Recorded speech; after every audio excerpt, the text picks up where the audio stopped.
Hello student, today we discuss about the Michelson-Morley experiment which is discovered by Michelson and Morley in the search of ether. Ether is a homogeneous medium classically considered in the relative motion. तो इस lecture में हम लोग discuss करेंगे Michelson Morley experiment जो classical concept ether को proof करने के लिए और रिलेटिव मोशन को समझने के लिए किया गया था। इस एक्सपेरिमेंटल रिजल्ट से रिलेटिविटी को समझने में काफ़ी हेल्प मिला और इसकी हेल्प से आइंस्टीन ने थियरी ऑफ रिलेटिविटी को डेवलप किया, पोस्टुलेट निकाला।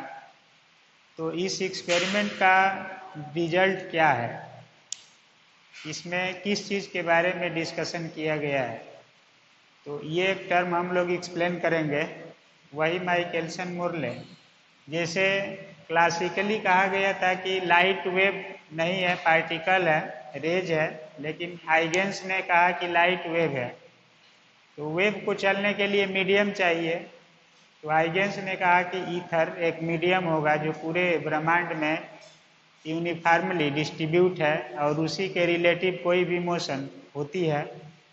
तो इस मोशन के द्वारा जो भी रिजल्ट निकला तो उसमें रिलेटिव मीडियम लिया गया ईथर। तो ईथर का मीनिंग बाद में समझने के लिए जो साइंटिस्ट एक्सपेरिमेंट किए, बहुत सारा एक्सपेरिमेंट हुआ कि what is the concept of ether, कहाँ ईथर है, कैसे है, उसकी क्वालिटी क्या है, क्योंकि मीडियम की प्रॉपर्टी लाइट या साउंड वेव की प्रॉपर्टी को प्रभावित करती है।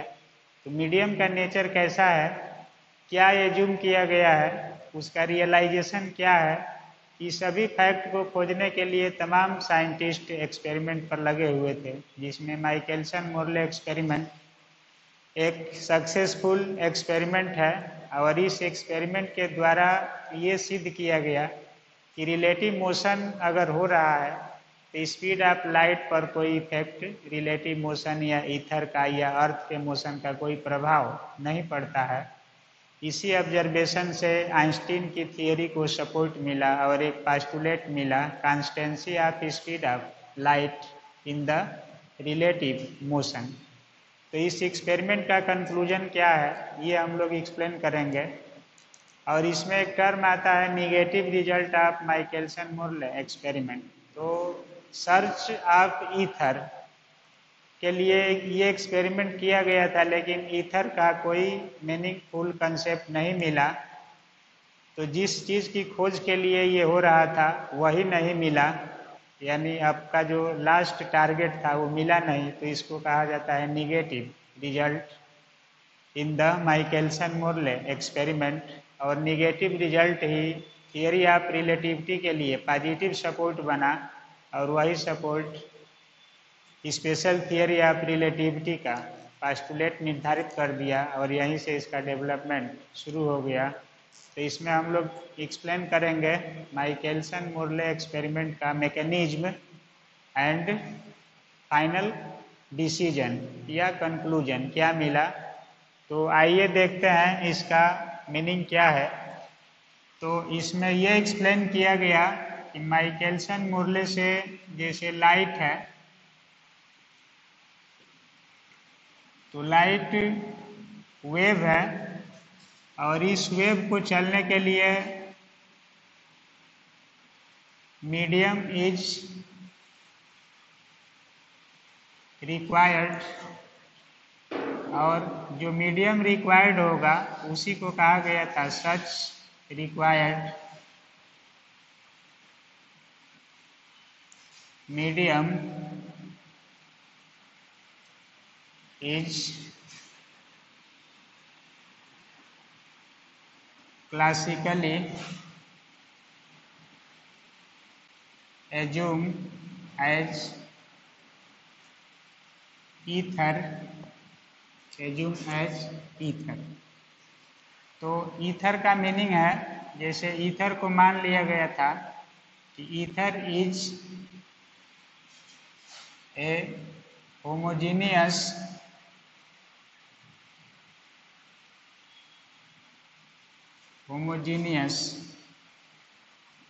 and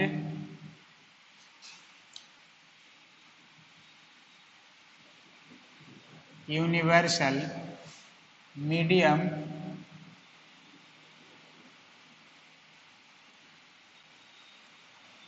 which is spread out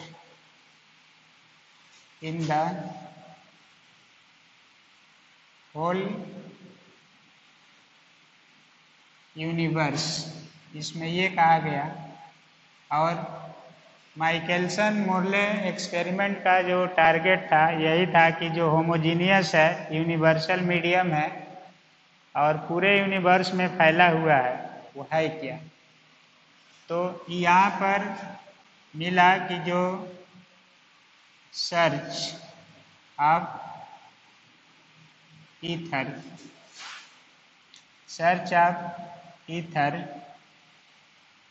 is the aim of Michelson-Morley experiment।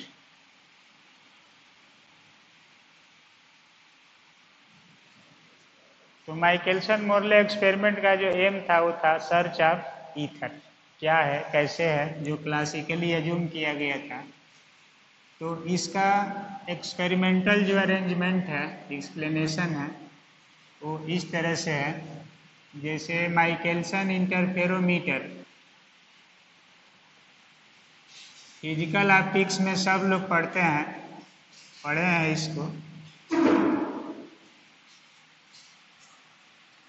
तो इसका जियोमेट्री सबको पता है। यहाँ पर जो रिलेटिविस्टिक मीनिंग है उसी को हम लोग लेंगे, क्या है, कैसे है। तो इसमें रिलेटिविस्टिक मीनिंग इसका क्या है।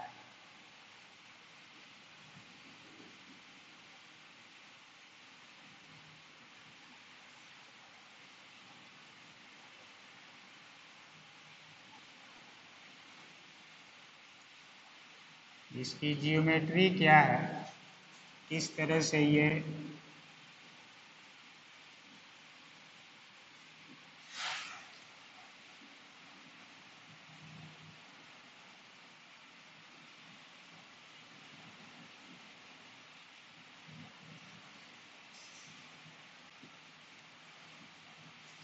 तो ये मिरर M2 और ये mirror plane mirror M1 M2 है। Both are perpendicular to each other, एक हॉरिजॉन्टल है तो एक वर्टिकल है। और ये प्रयास किया जाता है कि इसमें भी दो प्लेट ले लिया जाए, कंपेंसेटिंग प्लेट, जो पाथ डिफरेंस को एडजस्ट करती है। तो ये प्लेट है 45 डिग्री पर सेट होती है। अब यहाँ से किसी सोर्स से लाइट आती है, पैरेलल रेज डाली जाती है इस पर। तो इसका जियोमेट्री जो है हम लोग प्रीवियस लेक्चर में पढ़ते आए हैं, प्रीवियस क्लासेज में पढ़ते आए हैं। इसका रिलेटिविस्टिक मीनिंग क्या है ये एक्सप्लेन करेंगे हम लोग। तो ये ग्लास प्लेट है, मान लीजिए पॉइंट P है, मिरर है ये M1, ये इसको A मान लें और इसको B मान लें। ये प्लेट P1 है और प्लेट P2 है, कंपेंसेटिंग प्लेट होती है। यहाँ से रेज पार्टली रिफ्लेक्ट होती है और फिर यहाँ से रिटर्न बैक होती है सेम पाथ पर। उसी तरह ये रेज यहाँ पार्टली ट्रांसमिट होकर जाती है और अगेन रिटर्न बैक होती है विथ सेम पाथ। तो लाइट का स्पीड c है, c से जा रही है और c से रिटर्न हो रही है। यहाँ से यहाँ की जो डिस्टेंस ली जाती है वो d ली जाती है और ये भी डिस्टेंस d, सेम डिस्टेंस ले लिया जाता है। दोनों का डिस्टेंस कितना होगा। अब ये रेज जब रिफ्लेक्ट होकर आती है और ये इधर से आती है तो फिजिकल ऑप्टिक्स में ये प्रॉपर्टी पढ़े हम लोग, रिलेटिव मोशन इसमें लिया जाता है। यहाँ पर टेलीस्कोप से ऑब्जर्व की जाती है, फ्रिंज बनती है इसमें, तो ये टेलीस्कोप, ग्लास प्लेट, इधर से पैरेलल रेज है, ये सोर्स से आ रही है कहीं ना कहीं से, तो लाइट यहाँ पर आ रही है। अब यहाँ रिलेटिव मोशन का मीनिंग है कि अगर स्पीड ऑफ लाइट कहीं भी रख दिया जाए अर्थ सोर्स पर, तो अर्थ के साथ ही ये मूव करेगी। तो यहाँ पर सपोज कीजिए कि पूरा सिस्टम एक अर्थ पर है, कहीं ना कहीं अर्थ पर ही है ये पूरा सिस्टम, इस तरह से। तो अर्थ पर जब ये सिस्टम है तो अर्थ ऑलरेडी मूव कर रही है, मोशन में है, मान लीजिए v स्पीड से मोशन में है और लाइट भी इस पर चल रही है, तो अर्थ का स्पीड और लाइट का स्पीड अलग अलग है। तो लाइट यहाँ पर इस डायरेक्शन में जा रही है एक बार, और अर्थ भी सपोज कीजिए आगे बढ़ रही है, तो अर्थ की वेलोसिटी हम लोग ले लेंगे v और स्पीड ऑफ लाइट c। और जब लाइट रिटर्न होगी तो तभी भी अर्थ इस डायरेक्शन में बढ़ेगी, तो रिटर्निंग के समय लाइट इधर आएगी और अर्थ आगे बढ़ेगी, तो दोनों का जो मोशन होगा वो अपोजिट डायरेक्शन में होगा। तो इससे हम लोग ऑप्टिकल पाथ निकालते हैं। इंटरफेरेंस फ्रिंज बनती है माइकलसन इंटरफेरोमीटर में, तो इंटरफेरेंस का प्रिंसिपल पता है हम लोगों को पहले से, और इंटरफेरेंस का कंसेप्ट में फ्रिंज बनती है, तो इसमें भी फ्रिंज बनेगी। कैसे बनेगी, कैसे अपीयर होगी, थियरी और एक्सपेरिमेंट दोनों का रिजल्ट क्या मिलेगा, ये हम लोग डिस्कस करेंगे इसमें। तो यहाँ पर एक चीज और एक्सप्लेन करना है कि अगर मोशन हो रहा है, देखिए ईथर, अब जैसे अर्थ है तो अर्थ पर हम कोई एक्सपेरिमेंट कर रहे हैं, अर्थ पर कहीं खड़े हैं, तो अर्थ पर अगर हम खड़े हैं तो अर्थ के साथ, अर्थ भी यहाँ पर है, अर्थ पर ही खड़े हैं, तो अर्थ जितना स्पीड से रोटेट करेगी, मूव करेगी, हम भी उसी पर उतना स्पीड से मूव करेंगे। और अर्थ एक यूनिवर्स का मान लीजिए कि पार्ट है, एक छोटा सा पार्ट है, तो पूरा यूनिवर्स में ईथर है, मीडियम फैला हुआ है। तो अगर अर्थ इसमें आगे जा रही है तो अर्थ के रिस्पेक्ट में ईथर पीछे जाता हुआ प्रतीत होगा, मीडियम है तो पीछे जाता हुआ प्रतीत होगा। तो अर्थ के और इस ईथर के रिलेटिव मोशन क्या होगी, लाइट अगर इसमें आप कहीं जला देते हैं, जैसे मान लीजिए अर्थ है, नेचुरल सिस्टम है, तो ये ऑलरेडी मोशन में है, और ईथर जो सर्वव्यापी है, सब जगह है, यूनिवर्सल मीडियम है, होमोजीनियस है, तो उसके रिस्पेक्ट में अगर अर्थ कहीं है तो ईथर में अर्थ अगर अपने एक्सिस पर रोटेशन कर रही है, आगे बढ़ रही है, या सन के रिस्पेक्ट में आगे जा रही है, तो ईथर के रिस्पेक्ट में वो किसी न किसी डायरेक्शन में जा रही है, तो ईथर से देखने पर अर्थ मोशन में है, और अर्थ से देखने पर पता चलेगा कि ईथर भी मोशन में है, रिलेटिव मोशन होगा, चेंजिंग होगी। अब इसमें कहीं अर्थ सतह पर लाइट ले लिया जाए यहाँ पर, और एक टार्च जला दिया जाए, तो ये लाइट इधर भी जाएगी, इधर भी जाएगी। अगर एक एक्सिस पर लिया जाए तो ये लाइट अपने स्पीड c से जा रही है, और ये मान लीजिए v से जा रही है। तो अगर ये होमोजीनियस है, स्टील है, स्प्रेड आउट है इन द होल यूनिवर्स, तो जो अर्थ की वेलोसिटी है, जितना से ये आगे जाएगी उतना ही से ये ईथर का मीडियम जो है इस ओर जाता हुआ प्रतीत होगा, तो उसको भी डैश मान लेते हैं। अब इसमें लाइट है, लाइट और अर्थ के साथ अगर हम लोग एक्सपेरिमेंट करते हैं तो लाइट यहाँ से जा रही है c से, और अर्थ जा रही है v से। लाइट का स्पीड फास्ट है, अर्थ का स्पीड स्लो है। तो अर्थ पर आप चल रहे हैं और टार्च जला दिए, इधर मिरर रख देंगे, तो जब तक आप थोड़ा दूर आगे बढ़ेंगे तब तक लाइट जाकर रिटर्न आ जाएगी। तो लाइट फास्ट चलेगी। इसी एक्सपेरिमेंट को माइकलसन मोरले एक्सपेरिमेंट कहा जाता है। रिलेटिव मोशन का इसमें कंसेप्ट क्या है? तो रिलेटिव मोशन का कंसेप्ट यही है कि सब जो भी कुछ आप देख रहे हैं उसको क्लासिकल साइंटिस्ट एज्यूम कर लिए थे होमोजीनियस मीडियम, और वही मीडियम ईथर कह दिए। और ईथर के रिलेटिवली अर्थ मोशन में है, सन मोशन में है, गैलेक्सी मूव कर रही है, सब कुछ को एज्यूम कर लिया गया। तो बाद में इसी का एक मीनिंग है कि ईथर के रिस्पेक्ट में अर्थ जा रही है तो रिलेटिवली कुछ न कुछ चेंजिंग आएगा। स्पीड ऑफ लाइट से फ्रिंज प्राप्त की जा रही है तो क्या होगा? तो इसमें आप लोग इसी को लाइट को सी मानेंगे। अर्थ जिस स्पीड से भी चलेगी, जैसे अर्थ पर ये एक्सपेरिमेंट किया जाए तो भी स्पीड से चल रही है।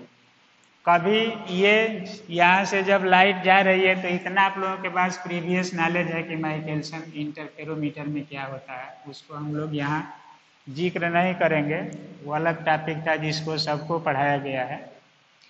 तो यहाँ पर सी और अर्थ का रिलेटिव मोशन होगा, दोनों की वेलोसिटी अलग अलग है तो रिलेटिव मोशन होगा। तो जब यहाँ से लाइट ट्रांसमिट होकर जाएगी तो उस समय सी और भी का डायरेक्शन सेम होगा।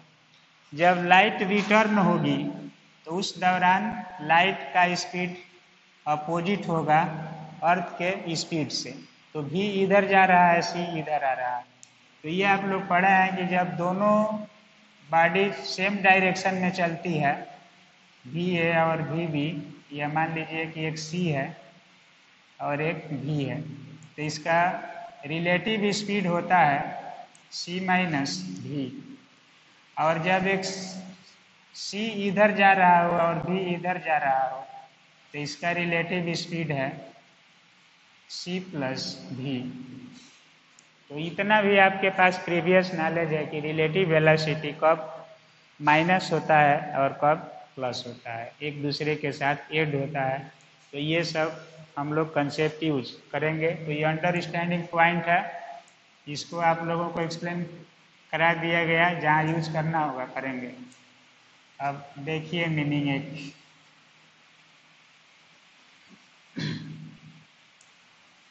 माइकलसन इंटरफेरोमीटर में हम लोग पढ़े हैं कि लाइट यहाँ से पार्टली ट्रांसमिट होती है, पार्टली रिफ्लेक्ट होती है। 45 डिग्री पर रखने का लॉजिक होता है कि परपेंडिकुलर इसके रिफ्लेक्शन होता है, यह इसी के परपेंडिकुलर यहाँ ट्रांसमिशन होता है। फिर दोनों रेज आती है, सुपर इम्पोज करती है और इस टेलीस्कोप के ऑब्जेक्टिव से पास करके फ्रिंज बनाती है इधर, उसी को ऑब्जर्वर ऑब्जर्व करता है। तो ये ऑप्टिकल फेनोमेना है। अब इसको ऑब्जर्व करेंगे, इसमें वही सारी चीज़ें, लेकिन जो रेज ये जा रही है यहाँ पर और फिर आ रही है, इसमें प्लेट पर आएगी और ये भी जा रही है आ रही है, दोनों मिल करके इसमें सुपर इम्पोज होती है और वही सुपर पोजिशन इंटरफेरेंस फ्रिंज का कारण बनता है और इंटरफेरेंस फ्रिंज ऑब्जर्व होती है। इसका मीनिंग ये बताया गया था कि ये 2 टाइम्स एक बार आ रही है, रिफ्लेक्ट होकर जा रही है, फिर आ रही है। 2 टाइम्स ये ग्लास प्लेट में चलती है तो ये भी 2 टाइम्स ग्लास प्लेट में चले, यहाँ से रिफ्लेक्ट हो जाए, तो इस कारण से पाथ डिफरेंस में कमी आ जाए और ब्राइट या डार्क का कंडीशन पूरा हो जाए। तो पैरेलल रेज है। अब देखिए इसमें हम लोग मान लेंगे कि late M1 M2 are 2 perpendicular plane mirrors,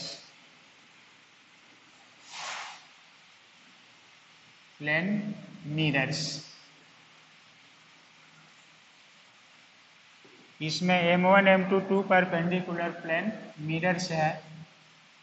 P1 is partially reflector and transmitter plate। तो ये होगा। अब हम लोग एक कंडीशन लेंगे कि लाइट और अर्थ के बीच में रिलेटिव मोशन लिया जाएगा। तो रिलेटिव मोशन का जो स्पीड होगा यहाँ से यहाँ तक रे जाएगी और यहाँ से यहाँ पर आएगी, तब रिफ्लेक्ट होकर इसमें जाएगी। ये ट्रांसमिट होगी फिर आएगी तब इसमें जाएगी। तो यहाँ पर टाइम कितना होगा देखिए, रिलेटिव मोशन का स्पीड, अगर टू बॉडी चल रही है सेम डायरेक्शन में तो उसका रिलेटिव स्पीड कितना होगा, तो इसको एक मीनिंग से एक्सप्लेन करते हैं। Now time taken in P1 B to B P1 taken in, तो टाइम यहाँ से जाने और आने का जो टाइम है वो कितना होगा, तो इसको हम लोग एक्स एक्सिस पर मान लेते हैं t है। तो टाइम का मीनिंग होता है डिस्टेंस अपॉन स्पीड। तो ये डिस्टेंस d है,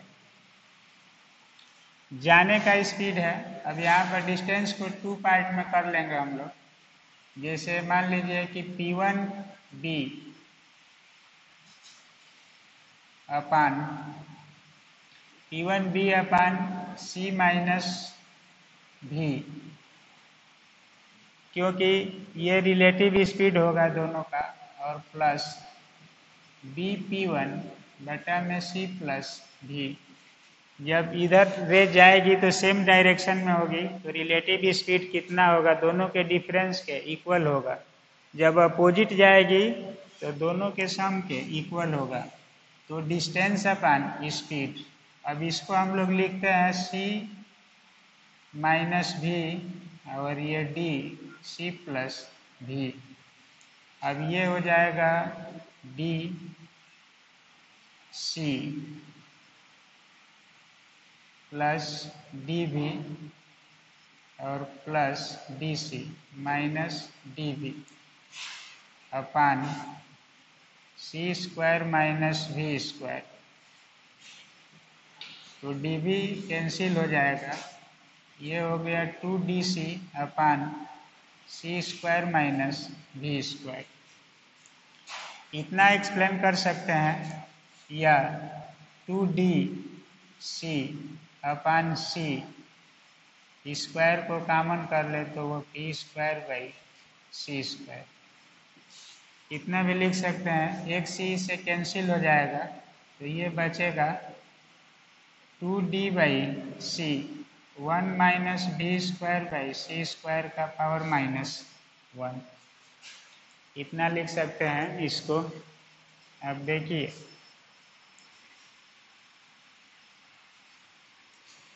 बाइनॉमियल से इसको एक्सपेंड कर देंगे तो ये हो जाएगा 1 minus minus plus B square by C square और प्लस समथिंग होगा। तो यहाँ पर भी सी से बहुत छोटा होता है तो आगे का टर्म बहुत छोटा होता जाता है। तो using binomial and neglecting higher order terms, क्योंकि भी वेरी लेस देन है सी, तो ये हो जाएगा। अब ये हो गया 2D by C 1 plus B square by C square. तो ये वैल्यू हो जाएगा इसके इक्वल। अब यहाँ पर ये टर्म होगा, इसको मान लेंगे इक्वेशन। हम लोग सपोज कर ले फर्स्ट। सिमिलरली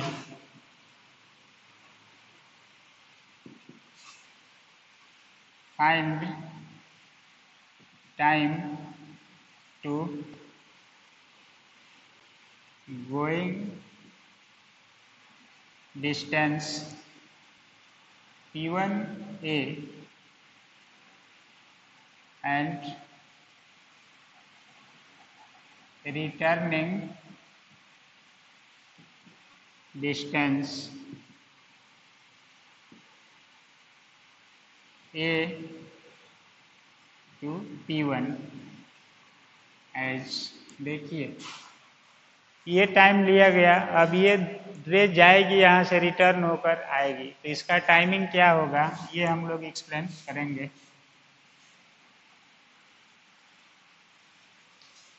तो इसमें देखिए कंसेप्ट है, बारीकी से आप लोग देखेंगे। जैसे मान लीजिए कि मिरर है ये M1,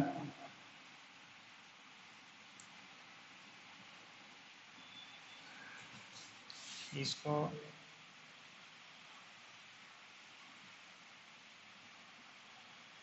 मिरर M1, तो जो प्लेट है ये, सपोज कीजिए P1 प्लेट है ये, एक्स एक्सिस पर है ऐसे,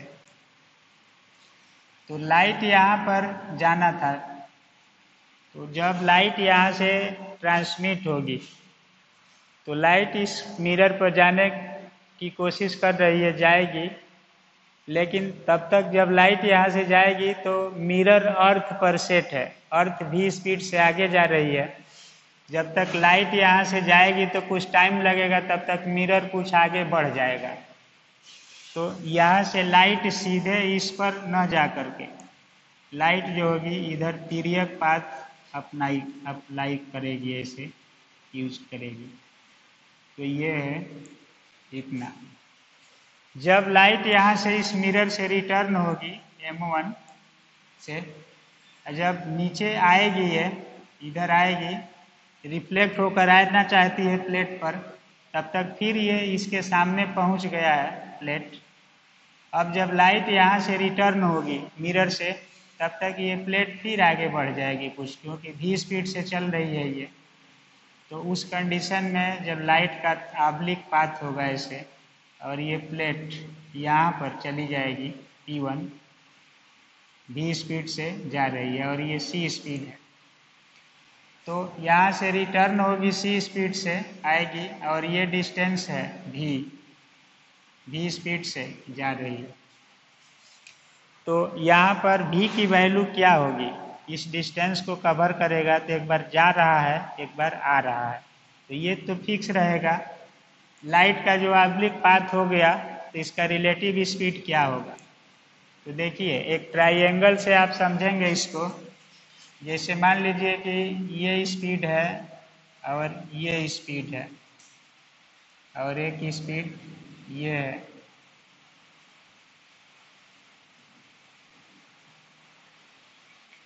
तो ये स्पीड आपका C है और ये स्पीड भी है। तो ये यहाँ से आने का स्पीड यहाँ से यहाँ जा रही है अब परपेंडिकुलर, तो ये रिलेटिव स्पीड कितना होगा इसको फाइंड करना है। तो अगर हम लोग इसको मान लें ये राइट एंगल ट्राइएंगल है, तो इस स्पीड की जो वैल्यू होगी ये होगा √c² माइनस v²। तो c² v² में ये जा रही है, और फिर जब आएगी उधर से तभी भी इतना ही पाथ उसको चलना है, तो ये रिलेटिव स्पीड कितना होगा, तो ये भी उतना ही होगा। तो जाने में जितना समय लगेगा उतना ही समय में आएगी। होमोजीनियस मीडियम है तो जितना समय में जाएगी उतना ही समय में आएगी। तो ये जो डिस्टेंस होगा इसका वेलोसिटी होगा, ये भी है C है, इतना होगा। तो ये टाइम कितना लगेगा जाने और आने में ये हम लोग फाइंड करते हैं।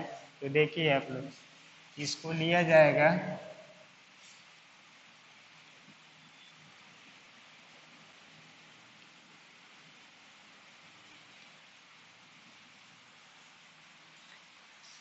जैसे Py equal to distance upon speed. तो डिस्टेंस है d और स्पीड है c² माइनस v² रूट, और प्लस जितना डिस्टेंस जाएगी ये उतना ही डिस्टेंस आएगी। तो इसी का रिलेटिव स्पीड दोनों केस में लिया जाएगा। तो ये होगा सी स्क्वायर माइनस बी स्क्वायर। अब ये हो गया 2d सी स्क्वायर माइनस बी स्क्वायर, इतना लिख सकते हैं। अब ये हो गया 2d, इसमें से c को कॉमन कर लेंगे तो ये होगा 1 minus B square by C square का पावर 1/2। अब इसको लिख सकते हैं 2d by C 1 minus B square C square का पावर 1/2 माइनस, इसको भी बाइनॉमियल से एक्सपेंड कर देंगे ऐसे। तो ये हो जाएगा 2d upon C 1 plus B square by 2c square, और प्लस माइनस जो भी टर्म आएगा ऐसे। हायर टर्म्स को नेग्लेक्ट कर देते हैं क्योंकि बी स्मॉल है इन कंपेरिजन टू सी। तो बाइनॉमियल से इसको हम लोग इतना लिख सकते हैं। अब ये हो गया 2d बाई सी और 1 plus B square by 2c square. Higher term को नेग्लेक्ट कर दिया गया, ये साइन यूज कर लिया गया। इसका मतलब है ये अप्रॉक्सीमेटली इक्वल हो गया। बाइनॉमियल यहाँ पर लिखा गया उसी से यूज कर लिए हम लोग, तो इतना टर्म मिलेगा। अब देखिए इस एक्सपेरिमेंट का हम लोग जो ऑपरेटर्स है ये इस रूप में लिया गया है। अब यहाँ से टोटल टाइम निकालते हैं हम लोग, कितना हुआ टोटल टाइम। तो इक्वेशन 1 आया है ये डी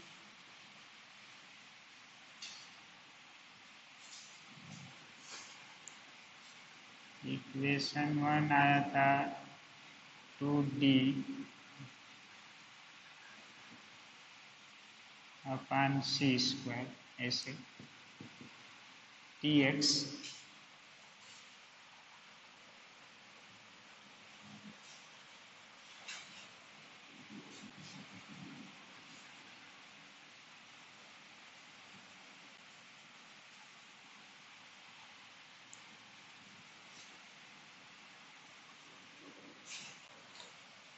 अब देखिए यहाँ से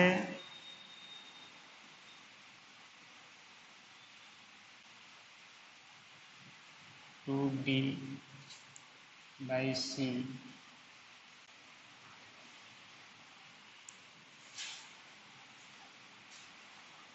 एक सी कैंसिल हुआ था। तो चलिए देखते हैं, यहाँ से अब हम लोग निकालेंगे। देखिए आप लोग time difference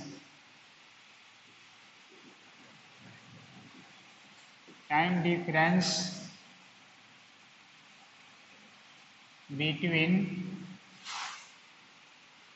two rays meeting inside the telescope is t। मान लीजिए टी एल, तो T X minus T Y. तो टी एक्स की वैल्यू आया है 2d by C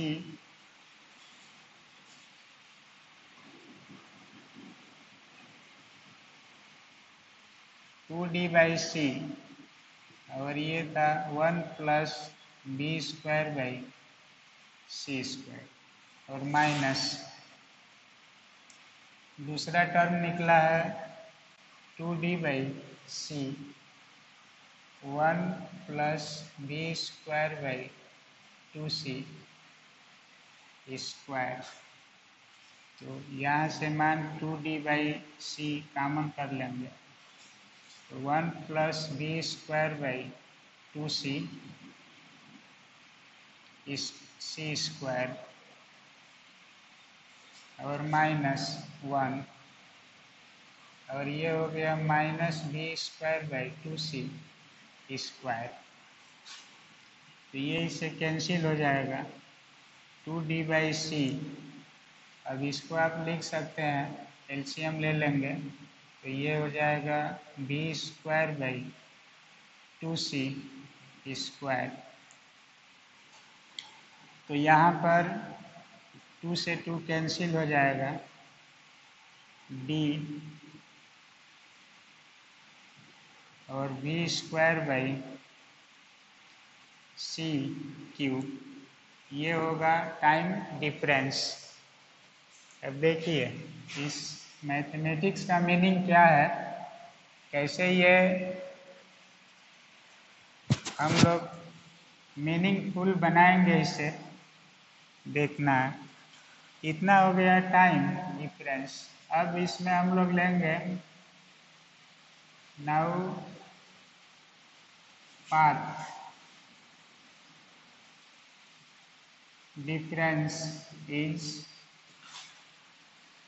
find as delta X equal to, delta distance होता है speed into time. तो स्पीड c है, लाइट का स्पीड लिया जाएगा, और टाइम डिफरेंस मिल रहा है D V square by C cube. तो एक सी कैंसिल हो जाएगा, बच जाएगा D V square by C square. अब देखिए if whole apparatus is rotated at 90 degree, then path of both rays will be reversed, so total path difference will become 2 times of above। एक logic समझना है इसमें, इस figure को रखा गया है इस तरह से। देखिए आप लोग, पाथ डिफरेंस को थोड़ा सा और बढ़ाने के लिए कि क्लियर ऑब्जर्वेशन हो जाए, ये एक्सपेरिमेंट जो था कई सालों तक किया गया था, माइकलसन मोरले एक्सपेरिमेंट। कभी जाड़ा गर्मी बरसात, कभी पृथ्वी सतह पर, कभी ऊपर ले जा करके, कभी सिस्टम बनाकर, कभी अंडरग्राउंड करके, हर सीजन में, हर सिचुएशन में, हर प्लेस पर ये लोग ट्राई किए कि जो भी ऑब्जर्वेशन हो सही सही ऑब्जर्व कर लिया जाए। तो ये लोग क्या किए कि अर्थ सिस्टम पर है, रोटेशन सिस्टम लगा दिए और इसको 90 डिग्री पर रोटेट करा दिए। तो जब 90 डिग्री पर रोटेट हो जाएगा तो ये M2 का पोजीशन पैरेलल हो जाएगा, हॉरिजॉन्टल होगा, और M1 इसके परपेंडिकुलर हो जाएगा।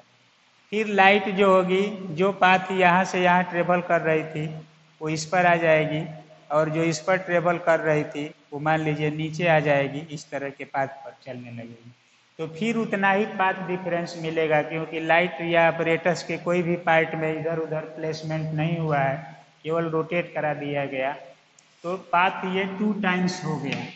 तो डेल्टा जो x था ये 2 इंटू हो गया D V square upon C square. तो इतना मिला पाथ डिफरेंस, टोटल पाथ। इसको रोटेट करा देने पर अंतर केवल यही होगा कि ये रेज यहाँ पर आ जाएगी और ये रेज नीचे आ जाएगी, तो जो पाथ डिफरेंस मिलेगा सेम मिलेगा। तो अब उसको कैलकुलेट न करके इसी तरह एक्सप्लेन कर दिया जाता है। एक बार पुनः करेंगे तो टॉपिक का मीनिंग निकालना है क्या होगा। अब देखिए, time difference, phase difference, path difference physical optics का एक पहलू है जो इंटरफेरेंस डिफ्रैक्शन को समझने में सबसे अधिक महत्वपूर्ण है। तो पाथ डिफरेंस मिला है इतना। अब देखिए इधर,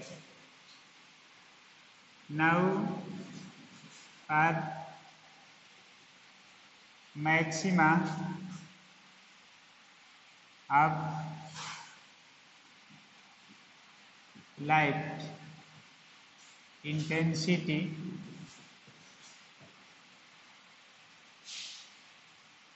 standard path difference is. Standard जो पाथ डिफरेंस होता है इसका फार्मूला होता है एन लैम्डा। इसको 2 मान लो, इसको 3, तो इतना है। अब इस पर ब्राइट फ्रिंज बनेगी, डार्क होगा तो 2n+1 λ/2 होगी। तो माइकलसन इंटरफेरोमीटर है और मोरले का इसमें रोल है कि रिलेटिव मोशन में ये अप्लाई किया गया मोरले के सुझाव से, दोनों लोग मिलकर काम किए। तो उस कंडीशन से ये उसी प्रिंसिपल से हम लोग सॉल्व करते हैं। तो यहाँ पर कंपेयर करेंगे, comparing equation second and third. तो सेकेंड एंड थर्ड को कंपेयर करेंगे हम लोग, तो यहाँ से मिलेगा N lambda equal to 2dv²/c²। तो लैम्डा इक्वल टू मिलेगा 2dv²/c², एन इक्वल टू मिलेगा इतना। Number of fringes, order of fringes या नंबर ऑफ फ्रिंजेस। अब देखिए, this is the number of fringes. Bright लिया गया है तो ब्राइट फ्रिंज बनेगी। Number of fringes in the Michelson-Morley experiment, Michelson-Morley experimental observation. Observation से ये फार्मूला मिला है। अब देखिए, इसमें ये लोग क्या किए थे कि इसमें लिए थे d 11 मीटर, मतलब प्लेट P1 एंड मिरर के बीच का डिस्टेंस 11 मीटर लिया गया था। और v, अर्थ का स्पीड नियरली होता है 3 × 10⁴ मीटर पर सेकेंड। जो वेवलेंथ सोडियम लाइट थी उसका वैल्यू 6000 एंगस्ट्रॉम था, जिसको 6 × 10⁻⁷ मीटर लिख सकते हैं। और c की वैल्यू है 3 × 10⁸ मीटर पर सेकेंड। तो इस डाटा से ये लोग कैलकुलेशन किए। तो जो फैक्ट है, रिलेटिव मोशन का कंसेप्ट से इस एक्सपेरिमेंट को डिराइव किया गया, सॉल्व किया गया, नंबर ऑफ फ्रिंज का फार्मूला निकाला गया है। और थियोरेटिकल कंसेप्ट लिया जा रहा है कि जब स्पीड ऑफ लाइट और अर्थ के बीच में रिलेटिव मोशन होगा तो कौन सी चेंजिंग आएगी, चेंजिंग क्या होगा, ये सर्च कर रहे हैं हम लोग। तो इस डाटा को अगर हम लोग रखते हैं फार्मूला में इसमें, तो ये होगा 2 × 11 × 9 × 10⁸, इसका स्क्वायर है, अपान 3 का स्क्वायर कर देंगे तो 10⁻16 c² है ये। अब ये लैम्डा की वैल्यू है 6 × 10⁻⁷। तो ये सब कैंसिल आउट हो करके यहाँ पर जो वैल्यू बचता है ये आता है 0.366 या 0.37, या मैक्सिमम ले सकते हैं 0.4। और इतना वैल्यू मिलता है इसमें n की। तो फ्रिंजों की संख्या 0.4 है, यानी फ्रिंज बनेगी, कुछ न कुछ फ्रिंज बनेगी। तो इस रिलेटिव मोशन का थियरी ये बताता है कि कुछ न कुछ फ्रिंज बनेगी। तो फ्रिंज का ऑब्जर्वेशन होगा, और ये ऑब्जर्वेशन ये बताता है कि इस घटना में अगर रिलेटिव मोशन को हम लोग लेते हैं between earth and speed of light, तो कोई ना कोई फ्रिंज बनेगी, कोई ना कोई फ्रिंज प्राप्त होगी। तो इसका मीनिंग है 10 theoretical observation indicates that some interference fringes, यही n equal to 0.4 is appeared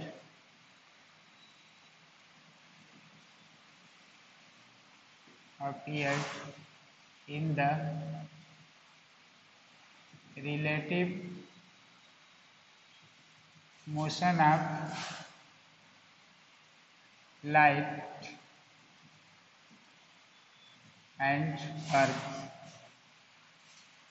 अर्थ या इसी को हम लोग क्या मान लें, ईथर। ईथर अगर अर्थ आगे जा रही है तो ईथर पीछे जा रहा है। दोनों ओर लाइट अगर है तो जा रही है, इधर भी जा सकती है इधर भी जा सकती है। तो अगर अर्थ इधर जा रहा है तो ईथर इधर जा रहा है, V डैश इधर C है, तो सेम बिहेवियर मिलेगा दोनों कंडीशन में। तो दोनों का रिलेटिव मोशन अगर मिरर को इधर लगा दिया जाए तो जो इधर से मिल रहा था वही घटना मिलेगी सेम, तो वैल्यू में कोई डिफरेंस नहीं आएगा। ईथर लाइट ये कंडीशन मिला।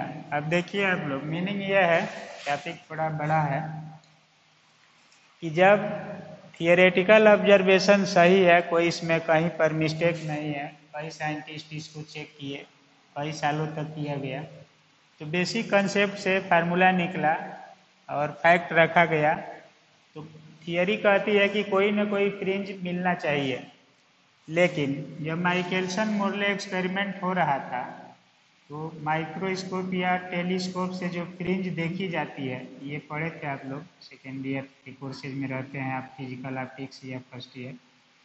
तो फ्रिंज को ऑब्जर्वर यहाँ पर देख रहा है, तो फ्रिंज यहाँ दिखाई देनी चाहिए कोई ना कोई, लेकिन थियरी के अनुसार तो फ्रिंज बन रही है, दिखाई देनी चाहिए।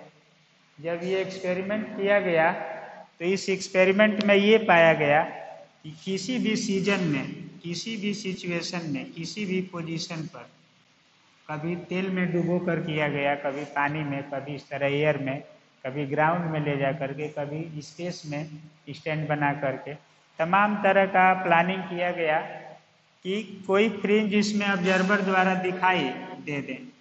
तो कोई फ्रिंज इसमें दिखाई नहीं दे रही थी, कोई भी फ्रिंज दिखाई ही नहीं दी कई वर्षों में। तो यहाँ पर ये लोग कहे कि थियरी कह रही है रिलेटिव मोशन लिया जा रहा है बिटवीन, मान लीजिए कि अर्थ ले रहे हैं V और C, या ईथर ले रहे हैं V डैश और C, तो दोनों ओर का बिहेवियर सेम है। अर्थ चल रही है इधर, तो रिलेटिव मोशन में जैसे आप लोग को कहते हैं कि ट्रेन इधर जा रही है तो पेड़ जो बगल में रहते हैं रोड के वो इधर जाते हुए प्रतीत होते हैं। तो पेड़ एक स्थिर मीडियम है और वो स्थिर है, ट्रेन मोशन में। उसी तरह से अगर इथर स्थिर है, स्टिल है अराउंड द होल यूनिवर्स, और उसमें अर्थ चल रही है, तो अर्थ में बैठे हुए लोगों को ईथर पता चलेगा कि पीछे जा रहा है और हम आगे जा रहे हैं। तो लाइट अगर आप बर्न आउट करते हैं कहीं भी, तो लाइट जितना स्पीड से इधर जाएगी उतना ही स्पीड से इधर भी जाएगी। तो अगर आप इन दोनों के बीच रिलेटिव मोशन ऑब्जर्व करते हैं, वही मोशन इन दोनों के बीच भी ऑब्जर्व होगी। एक बुद्धिजीवी की तरह से सोचना है, आइंस्टीन जैसे बन करके यह क्या लिया जा रहा है, क्यों ऐसे किया गया, क्यों इसको मान्यता दिया गया, इसका लॉजिक क्या है। तो इसीलिए लिखा गया है यहाँ पर कि आप तो अर्थ लीजिए या ईथर लीजिए, दोनों के रिस्पेक्ट में लेंगे। तो यहाँ पर कंक्लूजन ये था कि एक्सपेरिमेंटली कोई भी फ्रिंज इन लोगों को दिखाई नहीं दिया। तो ये लोग कह दिए कि या तो थियरी गलत है और नहीं तो एक्सपेरिमेंट गलत है, दोनों में से कोई एक गलत होगा। तो थियरी रिलेटिव मोशन से सही है, एक्सपेरिमेंटल में इस थियरी का जो ऑब्जर्वेशन है वो एक्सपेरिमेंटली प्रूफ नहीं हो पा रहा है। तो ये लोग एक कंक्लूजन निकाले कि ये इसलिए नहीं हो रहा है, फ्रिंज नहीं बन रही है, क्योंकि relative motion between earth and speed of light और अर्थ एंड ईथर, ये earth and speed of light कह सकते हैं, या ether and speed of light के बीच में कोई रिलेटिव मोशन नहीं हो रही है, पाथ डिफरेंस नहीं आ रहा है। अगर पाथ डिफरेंस 0 हो जाएगा तभी कोई फ्रिंज प्राप्त नहीं होगी। अगर हम लोग पाथ डिफरेंस 0 कर दें, यानी there are no relative motion between speed of light and earth, तब Ex 0 हो जाएगा। 0 हो जाएगा तो n इक्वल टू भी 0 हो जाएगा। तो फ्रिंज 0 हो जाएगी, तो 0 फ्रिंज इसमें दिखाई दे रही थी, यानी फ्रिंज नहीं बन रही थी। तो उस ऑब्जर्वेशन को ये लोग कह दिए कि एक्सपेरिमेंट गलत नहीं है, थियरी ही गलत है। और थियरी भी सही है, ये भी गलत नहीं है, ये भी गलत नहीं है। तो गलत क्या है तब? गलत यही है कि speed of light relative motion पर डिपेंड नहीं करता। सी और अर्थ के बीच में कोई रिलेटिव मोशन होगा ही नहीं। और यही रिजल्ट आइंस्टीन ने पास्टुलेट बनाया है। In the relative motion only speed of light in the free space remains constant and all other quantities are vary. तो सी यहाँ पर कांस्टेंट होगा ओनली। और इसी एक्सपेरिमेंट से आइंस्टीन ने कंक्लूजन निकाला था कि रिलेटिव मोशन में सी जो होगा रिलेटिव नहीं होगा, कांस्टेंट होगा। इसकी वैल्यू स्पीड ऑफ मोशन पर डिपेंड नहीं करेगी, इसलिए ये सी कांस्टेंट रहेगा। तो सी जब कांस्टेंट हो जाएगा तो पाथ डिफरेंस तभी 0 आ जाएगा और इसमें कोई फ्रिंज दिखाई नहीं देती है। तो इसी को कहा जाता है negative result of Michelson Morley experiment.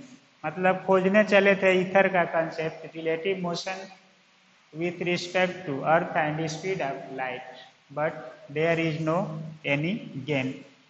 तो ये लोग निराश हुए और कहे कि इथर कुछ नहीं है, यानी relative motion between speed of light and अर्थ, या इथर नहीं होगी। स्पीड ऑफ लाइट कांस्टेंट रहेगा, वो मोशन पर डिपेंड नहीं करेगा। तो इसी को कहा गया है कि स्पीड ऑफ लाइट जो है रिलेटिव मोशन पर डिपेंड नहीं करता है। ये सेकेंड पास्टुलेट है आइंस्टीन की स्पेशल थियरी ऑफ रिलेटिविटी का। तो यहाँ पर एक मीनिंग एक्सप्लेन होता है कि but there is no any fringe, there is no any fringe is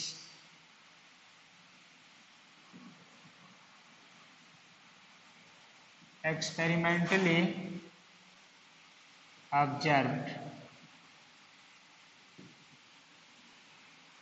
तो इसका ये this contradiction is called negative or null